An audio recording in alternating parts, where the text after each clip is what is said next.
야고보서 2장 14절에서 19절.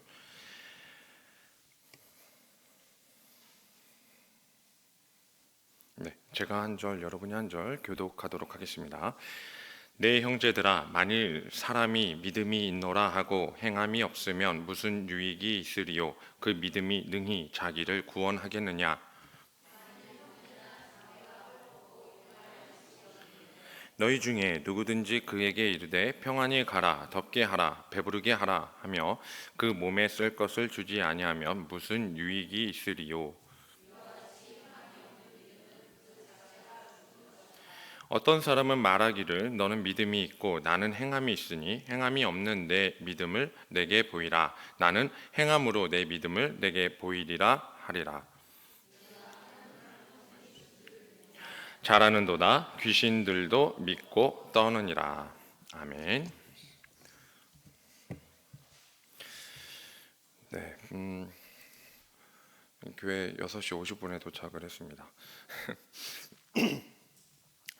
정신이 좀 없습니다. 근데 말씀을 좀 준비를 했는데 새로 준비하는 것 같아요. 원고가 새롭고 운전을 많이 하다 보니까 생기는 일이 같습니다. 하나님께서 주시는 이 하나님의 아름다운 자연들을 보는 것은 너무나도 귀한 일인 것 같습니다. 귀한 발걸음 함께 하신, 그리고 그 장래의 절차 가운데 주님의 은혜가 계속 임하기를 축복합니다. 오늘 말씀 가운데 한 유명하다고 말하기는 좀 그렇지만 하여튼 이런 용어가 좀 있어요. 믿음은 하고 얘기할 때 어떤 분이 잘 정리한 표현이 있습니다. 믿음은 칼로리다. 들어보셨습니까? 칼로리. 눈에는 보이지 않아요. 칼로리는 먹어도 눈에 보이지 않아요. 근데 결과가 보여요. 칼로리를 먹고 나면 뭐 하죠? 다음에 티가 나요. 밤에 야식으로 라면을 먹으면 아침에 팅팅 부어요. 결과가 나와요. 그러니까 믿음은요, 보이진 않아요. 근데 결과는 언제나 확인이 된다라는 것입니다. 믿음이죠. 야고보서에서 강조하는 믿음은요, 이 결과에 대한 겁니다. 결과. 왜 행함이 중요하냐 이야기를 할 때 결과를 얘기하죠. 참된 믿음은요, 행동으로 보여진다라는 것이 야고보서의 핵심이죠. 저는 사실은 창세기 37장의 요셉의 꿈을 좀 설교하려고 준비를 했었습니다. 요셉의 꿈의 이야기에서 새로운 걸 좀 발견하면서 너무 재밌게 묵상을 했고, 그래서 좀 이번에는 구약을 한번 하자 이런 마음으로 딱 준비를 하면서 그 비전에 대한 설교를 준비하면서 우리의 또 직분자 선출과 그리고 2024년을 준비해야 하잖아요. 또 연말에 추수감사와 성례 가운데 이 모든 것을 준비하는 과정 속에서 하나님께 감사를 돌리면서 동시에 우리 동산교회 비전을 꿈꾸는 것, 이게 이제 요셉의 꿈에다가 맞춰서 이렇게 본문을 준비하지 하고 멋있게 보다가 어쩌다 보니까 야고보서까지 이 본문이 오게 된 거예요. 이렇게 연상을 하다가 오게 돼서 이 본문을 택하게 된 근본적인 질문이 있습니다. 이 질문은 너는 마땅히 행할 바를 알면서 어찌 그것을 행하지 않는가? 제가 이 질문에 무너진 거거든요. 너는 마땅히 행할 바를 알면서 어찌 그것을 행하지 않았냐라는 이 결과를 이야기할 때 여기에서 우리가 이 말씀을 좀 나눌 수 있지 않을까. 그래서 본문을 좀 고쳤습니다. 믿음에 대해서 저는 세례식을 앞두고 또 직분자 선출을 두고 있습니다. 처음 믿음을 시작한 우리의 첫 단추를 좀 되새기는 시간이 되기를 원하고요. 그래서 본질로 좀 접근하고 참 믿음을 회복하는 저와 여러분 다 되시기를 축복합니다. 믿음의 본질을 찾아가는 두 가지 문제 제기를 좀 할 겁니다. 그래서 두 가지 문제 제기, 그리고 거기에 대한 답을 좀 찾으면서 죽은 믿음이 아니라 산 믿음의 소유자가 다 되시는 이 귀한 시간 나눔이 되기를 원합니다. 첫 번째 문제 제기는 이렇습니다. 당신의 믿음은 충분합니까? 라는 질문을 좀 던질게요. 첫 번째 문제 제기, 당신의 믿음은 충분합니까? 14절입니다. 내 형제들아, 만일 사람이 믿음이 있노라 하고 행함이 없으면 무슨 유익이 있으리요? 그 믿음이 능히 자기를 구원하겠느냐? 이 14절 본문의 야고보서의 이 현대판 적용으로 하자면 이런 식으로 한번 물어볼 수 있어요. 실제로 운전할 줄도 모르면서 운전면허증을 왜 갖고 다니냐라고 묻는 거죠. 그러면 많은 분들이 대답을 해요. 장롱면허인데 들고 다니시는 분 계신단 말이에요. 저희 어머님만 해도 잘 들고 다니십니다. 근데 왜 그러냐? 그 신분증보다 면허증이 꺼내면 좀 더 그런 얘기를 좀 하셔요. 폼을 위한 면허증처럼 혹시 우리 믿음도 이 폼 때문에 들고 다니는 건 아니냐라는 질문을 던지는 거죠. 사용할 줄도 모르고 사용하지도 않으면서 믿음이라는 이 면허증을 들고 다니는 것. 정말 믿는 자가 구원을 받을 수 있을까? 탐욕과 거짓으로 살면서 다 죽을 수밖에 없는 죄인인데 이 선행으로 구원받을 수 없는 죄인의 모습이니까 우리에게는 절대적인 하나님의 은혜로, 그러니까 예수님을 믿는다라는 고백만 있으면, 그리고 우리에게는 이제 세례를 받죠. 그리고 교회 신앙생활만으로 우리는 충분히 믿음이 우리를 구원한다라고 대답할 수 있냐라는 얘기예요. 정답부터 물론 말씀을 드려야 됩니다. 왜냐하면 좀 더 본질적으로 물어야 되기 때문이죠. 자, 이 정답은 여러분 확실히 정리하셔야 됩니다. 예수를 믿는 믿음으로 구원을 받는다는 것을 여러분 확신하셔야 합니다. 예수를 믿음으로 구원을 받습니다. 믿음은 구원의 수단입니다. 근데 여기에 대조되는 수단이 하나 더 있어요. 이게 행위예요. 행위와 믿음은 이렇게 하면 좀 대조되는 것 같습니다. 종교적인 행위 안에서 예수님을 믿고 구원받는다는 행위, 이렇게 해서 행위로서의 구원을 이야기하는 파들도 있고 이단들 가운데는 그런 사람들도 많습니다. 다시 믿음 충분하지 않지, 진짜 믿음을 하려면 우리로 와야 돼, 이렇게 해서 꼬시는 경우가 있죠. 예수 믿는다라는 말, 이것은 교회 생활의 시작인 것처럼 느껴질 때가 있습니다. 윤리적인 행위로서는 아니지만 이 예수님을 믿는다라는 말 속에는 이제는 예배를 참석해야 되고, 그리고 교회의 집사가 되어야 되고, 권사나 장로가 되는 것이 예수님을 잘 믿는 일이지라고 생각하는 것이죠. 그 안에는 이 불의한 일, 그리고 악한 일, 이 모든 것은 다 죄인이니까 사실은 누구나 당연히 이러한 죄는 저지르는 것이고, 그리고 거기서 예수님을 믿고 교회에 나오니까 이제 우리는 죄인이지만 하지만 그래도 신앙생활을 가지고 또 직분을 받았으니까 구원을 받았다라고 말하는 것으로 연결되는 거예요. 예수님 믿는다는 고백이 어디까지 확장이 되냐면, 삶에서 하나도 변화는 하지 않았지만 하지만 나는 주의를 섬김으로, 나는 직분을 받은 자이기 때문에 예수님을 믿음으로 나는 구원받았다라고 말한다는 거죠. 이것을 뭐라고 얘기하냐면, 믿는다는 고백을 행위로 한다라고 말합니다. 여러분은 믿음을 행위로 고백했어요. 믿음은 믿음으로 구원받아야 되는데 믿음을 행위로 했어요. 야고보가 말하는 바로 죽은 믿음이 이것입니다. 믿음의 본질에 대해서 야고보는 이렇게 관점을 두었어요. 행위냐 믿음이냐라는 대조하는 내용으로서 믿음은 행함이 없으면 안 돼라고 말한 게 아니에요. 이것은 야고보는 더더욱 믿음을 강조하기 위해서 행위라는 대조적인 표현을 사용한 것입니다. 네 행위로 무엇을 볼 수 있냐? 바로 믿음이 보여야 된다는 거예요. 너의 행위를 강조하는 게 아니에요. 너는 믿음으로 구원받았다며, 그럼 너의 믿음을 어떻게 보여줄 수 있니? 라고 묻는 거예요. 믿음으로 구원받은 자의 모습이 우리 교회에 있습니까? 그리고 믿음으로 구원받은 자의 바로 그 믿음으로 구원받으면 주님과 동행한다는 말인데, 주님과의 동행이 우리에게 느껴지십니까? 증인으로 보이십니까? 내가 예수님을 믿어요. 믿어서 구원을 얻었어요. 여기에 대해서 증인처럼 느껴지십니까? 저 사람은 확실히 그렇게 구원받았지라고 말할 수 있냐 이거예요. 여러분은 천국을 소망하는 자로 오늘 이 세상을 살아가시고 계십니까? 여기에 대한 야고보의 비유가 오늘 본문 15절, 16절이에요. 만일 형제나 자매가 헐벗고 일용할 양식이 없는데 너희 중에 누구든지 그에게 이르되 평안히 가라, 덥게 하라, 배부르게 하라 하며 그 몸에 쓸 것을 주지 아니하면 무슨 유익이 있으리요. 대부분의 사람은 여기서 선행을 강조하지요. 우리는 선행의 본문으로 근거로 삼으니까요. 근데 이 본문은 배고파? 하고 말하는 거야. 배고픈 사람을 향해서 너 배고파? 그러면 배불러라. 배불러라. 네가 배부르기를 내가 원하노라.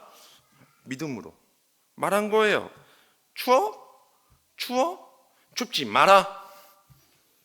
말하는 거예요. 너 죽지 말아야 할 텐데, 주님이 너 빨리 보호하셔야 되는데, 주님이 너 구원하셔야 하는데 얘기하는 거예요. 선한 행위를 해야 구원받는다는 이 표현을 얘기한 게 아니라 이것은 굉장히 극단적인 예를 든 겁니다. 선행을 말할 때 말만 하는 것은 무슨 유익이 있어? 오늘 이렇게 묻는 거예요. 너의 말이 믿음이라며, 믿음의 고백이 너를 구원하게 했다며, 그러면 그 고백으로 너는 무슨 유익이 있냐? 오늘 묻는 거예요. 내가 예수를 믿습니다 라고 말하면서도 그것이 우리 삶에서 전혀 변화를 주지 않는다면 그 믿음은 무슨 소용이 있습니까? 오늘 이렇게 극단적인 예를 들으면서 얘기하는 거예요. 믿는 자가 어떻게 그렇게 고백할 수가 있는 거야? 그것이 우리 삶에서 전혀 변화를 주지 않는다면 죽은 거나 매한가지라고 말하는 거예요. 이게 17절입니다. 이와 같이 행함이 없는 믿음은 그 자체가 죽은 것이라. 우리는 믿음을 죽이는 쪽으로 믿고 가는지도 모릅니다. 계속 얘기하죠. 누가 아프면 아프지 말아야 할 텐데, 누가 힘들면 힘들지 말아야 할 텐데 계속 기도할지 몰라요. 그러나 그 믿음은 아직까지 죽이는 쪽으로 믿는지 몰라요. 좋은 보험에 가입된 것이 아닙니다. 여러분, 많은 보험들이 이런 사기를 치잖아요. 묻지도 따지지도 않고 가입하면 가입 즉시 보장을 받아요. 우리는 그런 보험에 가입한 줄 알았어요. 믿음 이꼴 구원받았으니까요. 근데 그 보험은 사망보험이에요. 죽어야 받는 보험금이에요. 그러면 우리는 잘못 믿은 거잖아요. 보험 잘못 가입한 거잖아요. 내가 살아서 보장을 받아야 되는데 죽어야 시작되는 보험은 내 보험입니까? 그 보험금 누가 타먹습니까? 내 보험 아니에요. 남이 타먹는 거예요. 보험을 가입하는 방법에 그치는 행위, 이것이 우리가 믿음을 말로만 한 결과입니다. 따라서 오늘 이 행함 있는 믿음, 그리고 산 믿음이라고 말하는 이 첫 번째 답은요, 바로 지금 이곳에서 여러분이 고백해야 하는 그 고백이 실천되어야 돼요. 뭐냐면 바로 하나님의 아들이 나의 주인이 된다는 것을 실천하셔야 합니다. 그의 말씀을 전적으로 신뢰하여 의지한다는 것에 여러분은 동의하셔야 합니다. 넘어지고 쓰러져도 그럴수록 주님의 은혜를 구하며 주님과 동행을 고집하겠다라는 그 말이 오늘 우리에게 행함이 있는 믿음이 되는 거예요. 그리고 그분의 은혜 안에서만 우리 삶의 존재 이유를 찾겠습니다. 이 고백이, 이 결단이 여러분의 삶을 변화시켜야 돼요. 이게 믿음으로만 가능하다라는 말이에요. 이 사실을 여러분 믿습니까? 이제 질문 던졌어요. 믿으십니까? 네, 아멘입니다. 그 믿음이 저와 여러분을 주님과 동행하시게 하기를 원합니다. 자, 첫 번째 문제 제기였고 정답이었어요. 답을 말씀드렸습니다. 믿음으로만 가능하다는 거에 이 고백을 우리가 정리 잘 하셔야 됩니다. 두 번째 문제 제기는 이렇습니다. 행함과 믿음은 구분됩니까? 행함과 믿음이 구분되는가라는 질문이에요. 18절입니다. 어떤 사람은 말하기를 너는 믿음이 있고 나는 행함이 있으니 행함이 없는 내 믿음을 내게 보이라. 나는 행함으로 내 믿음을 내게 보이리라 하리라. 어떤 사람이 이렇게 나누겠다라고 말을 해요. 인간의 노력과 행위로는 하나님을 만족시킬 수 없는 게 사실은 결론인데, 근데 어떤 사람은 더러 이게 가능하다라고 말을 해요. 사실은 하나님을 믿음으로 가능한데도 불구하고 그 믿음 안에 한몫 자랑이 가능하다라고도 얘기하는 거죠. 구분 짓는 것 같이 보여져요. 우리는 이미 정답을 알죠. 한몫 자랑은 당연히 불가능해요. 내가 주님을 믿어서 얻어지는 그 은혜를 간증하는 것은 사실 절대적인 것은 아닙니다. 주님을 믿었기 때문에 내가 이만큼 살았어 라고 말하는 건 굉장히 뛰어난 간증이지만 그것이 절대적인 것은 아니에요. 왜냐하면 주님을 잘 믿었음에도 못 사는 사람이 있기 때문이죠. 그 사람은 잘 못 믿었기 때문에 그렇기 때문에 오늘도 궁핍하고 힘들고 핍박받고 그렇게 사는 것입니까? 아니라는 거예요. 이걸 구분 지으면 안 돼요. 오직 예수님을 믿음으로만 구원이 가능하다는 것을 먼저 인정하셔야 돼요.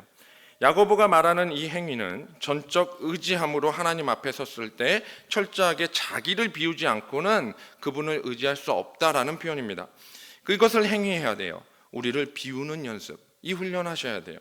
그분의 공로를 의지함으로 내가 무엇으로 변하냐면 겸손한 나로 바뀌는 거예요. 내가 주인이 되면 겸손할 수가 없습니다. 겸손할 리가 없습니다.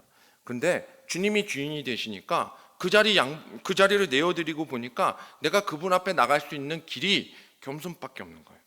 그렇게 바뀌는 거예요. 여기서 주의할 점이 있어요. 바로 현세와 내세를 이원화시키면 안 돼요. 난 죽은 다음 죽어도 살아서 부활해서 하나님 나라 가니까 오늘 그 은혜로 사니까 오늘 막 살아도 돼. 이렇게 이원화시키면 안 돼요. 내세와 현세는 다른 것이다라고 생각을 해서 오늘 어찌됐든 너 전도하는 거잖아요. 너 믿어. 예수님 믿는다고 고백해. 구원은 천국에 가는 것이니까 사후의 문제에 대한 보험이라고 생각해서 일단 가입하는 게 정답이야. 무조건 예수 믿어. 무조건 세례 받아. 라고 말하는 게 어떻게 보면 지적 동의와 승인에 불과하게 우리는 전도하는 것인지도 모릅니다. 우리는 이렇게 전도하고 많은 사람들을 교회로 데려올 수는 있었는데 이 동의와 승인만으로 하나님 나라 간다라고 말을 한다면 그것은 우리는 이원화하고 있는지도 모른다는 것이에요. 믿음 따로, 행함 따로가 되는 고백은 죽은 고백입니다. 내가 살아서 주님을 믿는다 말하고 마음대로 살다가 내가 죽어서 천국 간다는 건 이원화된 삶이에요. 내가 나눠진 삶을 사는 거예요. 살아서도 내 맘대로 살고 죽으면 천국을 가는 보험에 들었어요. 이게 믿음이라면 이건 죽은 고백이죠. 기이한 모순 아닙니까? 고백은 단순히 가능성에 대한 인정이 아닙니다. 오늘 예수님 믿으십니까? 이 고백에 대해서 여러분 부자 청년이 한 예가 극단적으로 우리에게 드러났죠. 예수님이 하신 표현이 있잖아요. 이 부자 청년이 왔어요. 그리고 선생님 무엇을 해야 영생을 얻을 수 있습니까? 말합니다. 예수님이 온전하고자 할진대 하면서 한 가지 부족한 것을 가르쳐 주세요. 그게 뭐예요? 다 팔면 구원이 있다는 행위를 얘기하는 게 아니에요. 너 아직 다 안 팔았네? 물건 처분해야지. 네가 가진 게 있어서 지금 나 잘 믿는다고 얘기하는 거야. 라고 행위를 얘기하는 게 아니에요. 다 팔라는 행위가 아니라 그것이 없어도 너는 나를 따를 수 있느냐예요. 그에게 필요한 것은 예수님을 따른다 앞에 내가 가진 모든 것을 뒤로 할 수 있냐라는 질문에 대한 질문이었고 거기에 대한 답을 이 부자 청년은 하지 못한 겁니다. 그가 가진 재산을 팔아서 구원이 있는 게 아니라 그는 결국 예수님을 따랐냐 못 따랐냐로 그의 믿음을 평가할 수 있어요. 인생의 주인이 나의 선택지가 아니어야 돼요. 이것은 굉장히 어려운 이야기입니다. 내가 나를 선택해버려요. 부자 청년은 선택이 가능한 줄 알았어요. 예수님을 따르는 것, 영생을 얻는 것, 이건 나의 선택지라고 생각했어요. 그렇기 때문에 주님을 이만큼만 따라도 되고 다 따라도 되고 그건 사람마다 다른 거니까 나는 나의 주어진 대로 그냥 섬기면 되는 거지 이렇게 얘기하는 거예요. 아니요. 주님을 다 따르지 않으면 인생의 주인이 나의 선택지가 되는 순간 주님을 주님 되게 하지 못합니다. 날 구원하신 분을 나는 오늘 과연 믿는가? 그렇기 때문에 베드로는 이 부자 청년 이야기 뒤에 이렇게 질문합니다. 우리가 모든 것을 버리고 주를 따라 싸운데 주님, 우린 무엇이 있겠습니까? 물어요. 그랬을 때 예수님이요 이렇게 대답을 하세요. 이원화했던 현세와 내세를 합쳐버리십니다. 내세에 영광의 보좌가 있어. 현세에 여러 배의 복과 영생의 상속자로 서게 돼. 영생의 상속자가 뭐죠? 이 세상에 영생을 가진 증인이 된다는 얘기예요. 주님을 믿음으로 그 믿음에 산 증인이 된다는 얘기예요. 혈루증 걸린 여인이 주님의 옷자락에 손을 잡았을 때 그리고 소경 바디메오가 다윗의 자손이여 나를 불쌍히 여기소서 하고 매달렸을 때 그리고 향유 옥합을 깨뜨린 여인이 주님의 발을 씻기실 때 예수님의 대답은 똑같았어요. 내 믿음이 그러니까 너의 믿음이 너를 구원하였다. 행함과 믿음은 분리될 수 있는가라는 아까 질문에 대한 정답은 그래서 오늘 사실은 그 뒤에 본문을 가름하고 26절의 결론으로 넘어가겠습니다. 일부러 이 부분을 다 설명하기에 너무 힘들 것 같아서 넘깁니다. 여러분 다 읽어보세요. 26절입니다. 26절 성경 피셨으면 우리 한 목소리를 읽겠습니다. 시작. 영혼 없는 몸이 죽은 것 같이 행함이 없는 믿음은 죽은 것이니라. 이 말이 뭐예요? 영혼 없는 몸은 죽은 거야. 분리된다 안 된다? 분리되면 끝난 거예요. 분리될 수 없다는 겁니다. 행함과 믿음은 분리될 수 없습니다. 분리되는 순간 죽은 겁니다. 믿음은 행함과 하나예요. 한 세트예요. 믿음이 생겼어요. 그리고 믿음으로 구원받았어요. 그 사람은 반드시 변하게 돼 있어요. 반드시 행위가 드러나게 돼 있어요.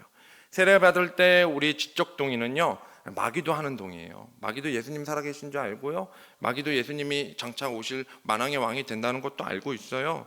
예수님 앞에 군대 귀신은 때가 이르지 않았는데 왜 나한테 왔냐고, 나 쫓아내지 말라고, 쫓아낼 거면 저기 돼지떼에 가게 해달라고 막 이런 얘기하고, 그러니까 때가 어느 때인지까지 막 생각하고 있는 귀신들이에요. 지적 동의는 그들도 한단 말이에요. 심지어 예수님이 공생에 시작하기 전에 마귀는 3번이나 시험을 해요. 안 될 거 알면서 붙었어요. 왜요? 시작부터 거꾸로 뜨리려고. 트집을 잡아야 돼요. 뭐라도 단서를 찾아야 돼요. 뭐라도. 그래서 예수님을 따르는 데 있어서 조그마한 흠이라도 있다면 이 사람들을 거꾸로 뜨리는데 사용할 수 있기 때문이죠. 19절입니다. 19절. 내가 하나님은 한 분이신 줄을 믿느냐? 잘하는도다. 귀신들도 믿고 떠느니라. 너의 믿음 고백 그거 귀신도 해. 네가 오늘 지적 동의하는 거 너 예수 믿는다며 안다며 그거 귀신도 안다고 이 얘기예요. 세상 사람과 여전히 똑같은데 여러분 그 차이를 그저 믿음의 고백을 했기 때문에 천국에 가고 안 가고 결정이 됐구나. 여러분 충분하십니까? 야고보서의 핵심은요, 믿음의 시작을 제대로 하라는 것입니다. 여러분 믿음은 그 자체로 충분한 것입니다. 그러나 여러분이 충분하지 않는 이유는 그 시작이 온전치 않았기 때문이에요. 살아계신 하나님이 나의 하나님이 되므로 나의 삶의 기준이 바로 그분이 되어야 됩니다. 내가 예수님을 믿습니다. 그러면 시작부터 예수님이 나의 삶의 중심이 되어야 되는 거예요. 자차 중심의 자리들이죠. 이건 시작부터 잘못된 거예요. 내가 말씀대로 산다. 그 믿음의 결단은 그래서 말씀 앞에 순종으로 드러나게 되는 것이죠. 말씀 앞에 무엇으로 순종해요? 이 억지 말씀 같은데 나보고 하는 말씀 아닌 것 같은데 믿음이 가능해요. 그분을 믿으니 그분의 말씀이 나를 반드시 살리실 것을 믿기 때문에 가능해요. 루시 어떻게 고백하죠? 여러분 이런 표현 들어봤잖아요. 어머니의 백성이 나의 백성이 되고 어머니의 하나님이 나의 하나님이 되시리니. 가장 아름답고 멋진 표현이지만 이것은 훌륭한 며느리의 고백을 이야기하는 게 아닙니다. 이것은 하나님 나라 백성 밖에 있었던 모압 여인의 생존 고백입니다. 그는 자신의 삶의 정체성을 바꾸어 버렸어요. 누구를 통해서? 나오미가 함께했던 그의 가정을 통해서.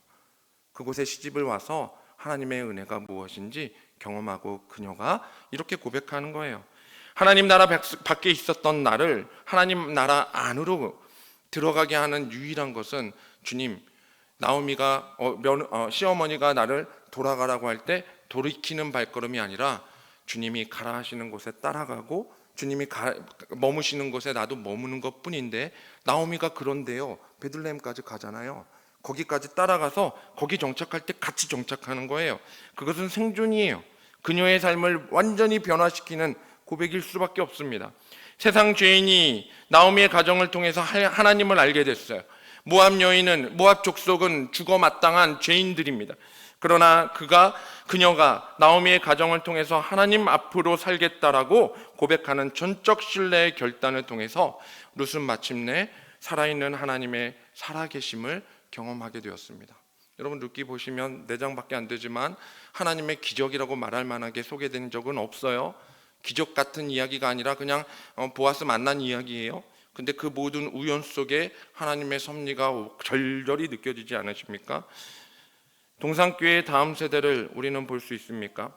살아있는 하나님의 살아계심을 경험하는 교회.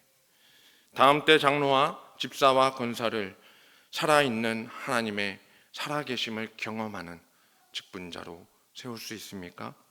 우리의 믿음이 오늘 살아계신 하나님을 증거하는 삶으로 먼저 결단하시길 바랍니다. 말씀을 맺습니다. 고난의 현실도 염려도 맡길 수 있는가? 이 질문에 대해서 성숙해야 가능하다라고 우리는 대답해 왔습니다. 우리는 성장해야 우리 삶 속에서 주님께 믿음을 온전히 맡길 수 있을 것 같아요. 그러나 성령의 열매가 나에게 살아나게 하는지, 예수님을 믿으니까 천국에 간다고 해서 이 믿은 거지 이 희생과 헌신을 요구하면 나는 여전히 용서하지 못합니다. 미워하는 사람을 용서하라고요? 그건 예수님이나 가능하지 내가 어떻게 합니까? 라고 대답하거나, 내가 하고 싶지 않은 일을 시키시면 주님, 그 예수님 믿는 것 좀 멀리 할게요. 교회 몇 주만 빠져도 되죠? 라고 하든지, 내가 싫어하는 성도가 앞에서 막 이렇게 뭐라고 하면 상처를 받아서 그냥 그러고 계시지는 않습니까? 어떤 병에 걸린 사람이, 그 성인병, 당뇨나 고혈압에 걸린 사람이 의사 선생님한테 따지는 거예요. 약을 먹고 선생님, 이 약을 내가 먹고 식단 조절 안 하고 내 맘대로 살아도 된다고 하면 나는 이 약 충분히 먹을 의향이 있습니다. 그러나 선생님, 이 약을 먹고도 내가 운동을 해야 한다고 한다면 이 약이 무슨 소용입니까? 이 약을 먹고도 식단을 조절해야 한다고 하면 이 약 내가 왜 먹습니까? 나 안 먹을랍니다. 이 사람 어리석죠. 이미 고혈압이고 이미 당뇨고 이미 많은 병들을 앓고 있는 사람이 약으로 보조해야 되는데도 불구하고 그러지 않는다는 건 굉장히 어리석은 거 아닙니까? 약 먹으면 내 맘대로 살아도 된다는 것만큼 어리석은 일이 어디 있어요? 예수님 믿는 게 뭡니까? 내 욕심대로 살아도 용서해 주시는 주님의 십자가가 나는 언제나 내 맘대로 살아도 되는 절대적인 무기고 마스터고, 그렇기 때문에 내 삶이 하나도 행함이 없어도, 하나도 변화받지 않아도 그래도 주님이 날 사랑의 십자가로 주셨으니 그 사랑이 너무나 크니까 내 맘대로 살아도 된다라고 말하면 그것은 아직도 하나님 앞에 믿음의 시작을 하지 못한 걸 수 있다는 얘기입니다. 사랑하는 성도님들, 행함 없는 믿음은 있을 수가 없습니다. 나의 직분 속에 담긴 이 믿음의 본질을 깊이 생각하십시오. 왜 나를 주님 이 직분 속에 우리 동산교회 이만큼 오게 했는지, 그분을 믿었기 때문에 마땅히 날 위해 인도하시는 주님을 오늘 다시 만나시기를 바랍니다. 주님이 나의 주 되심을 결단하기에 주와 동행하는 걸음을 드러나는 방식이 바로 말씀 앞에 순종이고, 구원을 이루는 믿음, 그 산 믿음의 증거를 가진 자가 어떤 상황에서도 주를 의지하는 방법이 바로 기도입니다. 금요 기도 가운데 주님을 주님 되게 하시는 이 결단이 곧 성령의 열매 맺는 믿음이 되게 하시고, 입술에 고백하는 행위로 구원 얻는 이 죽은 믿음이 아니라 그 고백이 우리 삶을 변화시키고 교회를 변화시키는 산 믿음이 되시기를 축복합니다. 말씀 생각하며 기도하겠습니다. 오늘 말씀 가운데 주님, 오늘 행함이 없는 믿음, 행함과 믿음이 구분되는 그런 어리석음으로 가지 않도록 주님 하나의 주님을 전적으로 신뢰하고 주님의 나의 살아계신 주님이 되심을 다시 고백하기에 이제 믿음의 시작 첫 단추부터 제대로 끼어 살아있는 믿음, 행함이 있는 믿음을 지키는 자로 서게 하겠노라고, 주님 이 결단이 우리의 삶 가운데 주님 앞에 말씀의 순종으로, 그리고 주님 앞에 고백하는 신앙의 결단이 기도로 드러날 수 있도록 인도해 달라고, 그리고 우리 지금 특세 기간입니다. 그리고 금요기도 가운데 하나님께 영광 돌리며 나아갑니다. 찬양과 기도로 깨어있는 영혼들이 되게 해달라고 이 시간 주여 한번 부르시고 합심하여 기도하겠습니다.